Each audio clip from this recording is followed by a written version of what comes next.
Easy life. Weekend అయిపోయింది, ఇంకా మళ్ళీ గబగబా పడుకొని గబగబా లేచి పొద్దుగాల లేచి స్నానం చేసి ఆఫీస్కి వెళ్ళి అక్కడ వాళ్ళ దగ్గర కొట్టించుకొని ఆ వర్కులు చేసి తలపోటు తెచ్చుకొని ఆ తలపోటు తగ్గక అది ఇది చేసి ఆ జీతాలు ఎలా ఉంటాయంటే మనం టిష్యూ పేపర్ నీళ్ళల్లో వేస్తే అది కనిపించకుండా పోతుంది చూసారా, అలా ఉంటుంది. మన ఊరు కాదు, మన ఇల్లు కాదు, మన వాళ్ళు కాదు, ఏది కాదు, మన భాష కాదు. But still bro need to do, no other option. అన్నీ ఆపేసుకొని అన్ని ఎమోషన్స్ని దాచిపెట్టుకొని పని చేయాల్సిందే, సంపాదించాల్సిందే, కష్టపడాల్సిందే.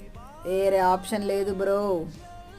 ఇలానే చాలామంది ఉన్నారు, మనం కూడా గడిపేద్దాం. ఇదే అందరి ఫీలింగ్, నేను కూడా.